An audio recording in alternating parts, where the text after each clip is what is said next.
নমস্কার বন্ধুরা, Moumita kitchen house YouTube চ্যানেলে সবাইকে স্বাগতম। আবার একটি নতুন ভিডিও নিয়ে আপনাদের কাছে হাজির হয়ে গেলাম।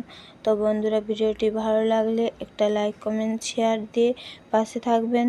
আর পুরো ভিডিও দেখার জন্য অনুরোধ রইল। তো বন্ধুরা, এই রেসিপিটা একবার বানিয়ে দেখবেন, খুবই টেস্টি খেতে আর বানাতেও খুবই সহজ।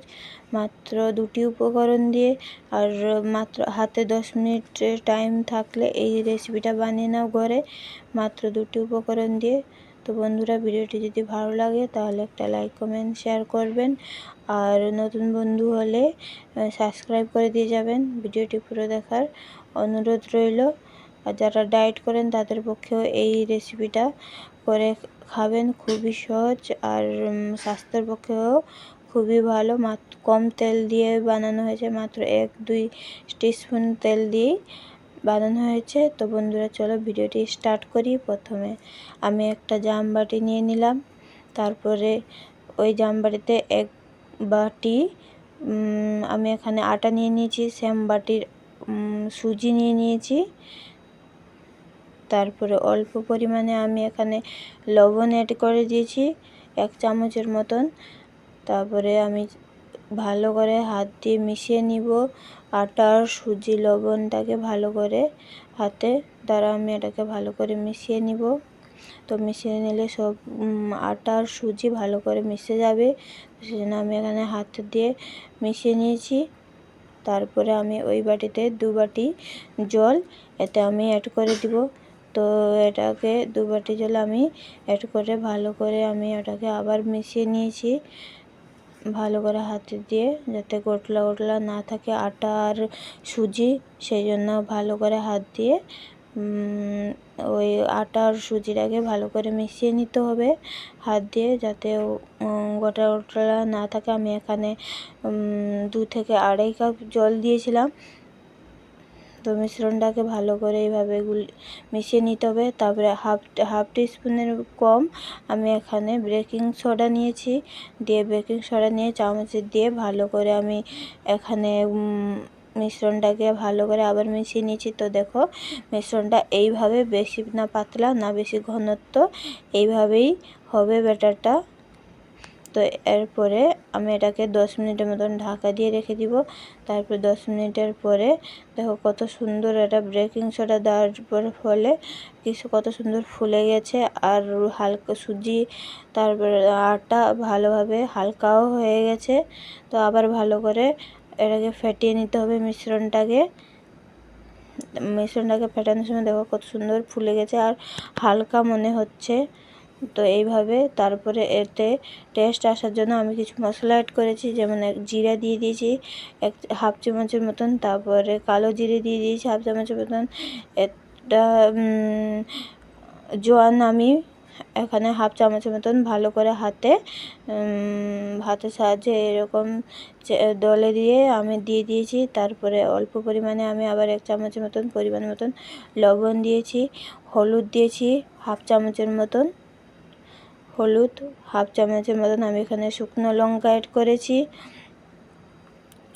তারপরে আমি এখানে একটা টমেটো ছোটো ছোটো করে টুকরো করে রেখেছিলাম দিয়ে দিলাম, পেঁয়াজ একটা ছোটো ছোটো করে টুকরো করে রেখেছিলাম দিয়ে দিলাম, ক্যাপসিকাম, কাঁচা লঙ্কা আর ধনেপাতা এখানে ছোটো ছোটো করে এইভাবে কেটে রেখেছিলাম দিয়ে দিয়েছি।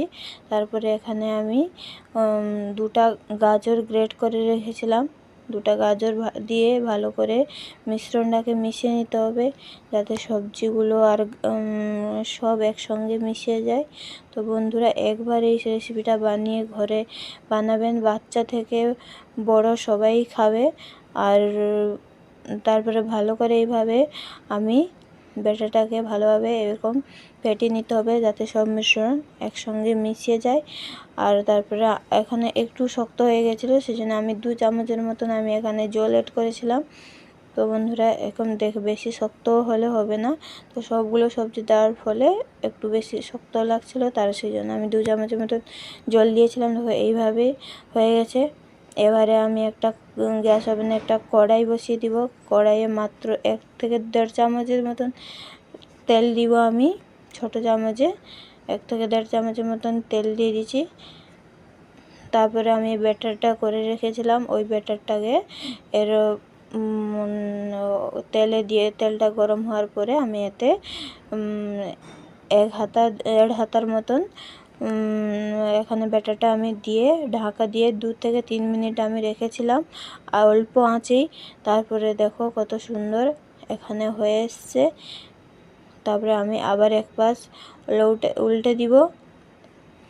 তারপর উল্টে দেওয়ার পরে এখানে আমি এইবারে আবার এক পাশ উল্টে আমি আবার 1 চামচের মতন তেল দিয়ে ভালো করে এটা লাল করে ভেজে আনতে হবে, যাতে ভিতরে কাঁচা না থাকে। ভালো করে এইভাবে উল্টে পাল্টে ভালো করে ভেজে আনতে হবে। আমি এখানে আবার 1 চামচের মতন তেল দিয়ে আমি ভালো করে উল্টে পাল্টে লাল করে আমি এটাকে ভেজে এনেছি। তো বন্ধুরা আবার সেমভাবে আমি 1 চামচের মতন 1-1.5 চামচের মতন তেল দিয়ে দিয়েছি।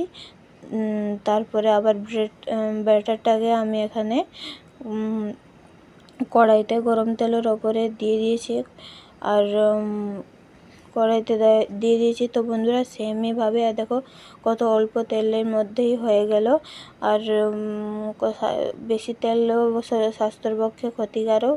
তো অল্প তেলের মধ্যে এই রেসিপিটা একবার করে দেখবেন। তারপরে আবার ঢাকা দিয়ে সেমইভাবে আমি আবার উল্টে পাল্টে নিব।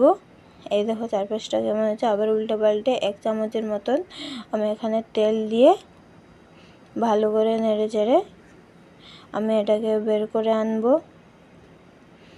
দেখো আবার 1 চামচের মতন তেল দিয়ে ভালো করে উল্টে পাল্টে এটাকে ভালো করে মুচমুচে করে আনতে হবে। তো ভিতরে যেমন নরম, খেতেও খুবই টেস্টি। তো এইবারে আমি বের করে নিয়েছি। তো বন্ধুরা দেখো কত সুন্দর হয়েছে। এখানে আমি দেখো কত সুন্দর হয়ে গেছে। এখানে আমি একটা ভেঙে দেখাচ্ছি। তো এখানে কত সুন্দর দেখবে, ভিতরে নরম আর তুলতুলে হয়েছে, খেতেও খুবই টেস্টি। আরও অনেকগুলো সবজি দেওয়ার ফলেও অনেক সুন্দর হয়েছে, টেস্টি।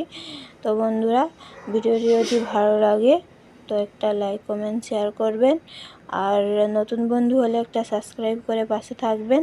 তো আজকের মতন এখানেই, আবার দেখা হবে পরবর্তী ভিডিওতে। তো চলো বাই।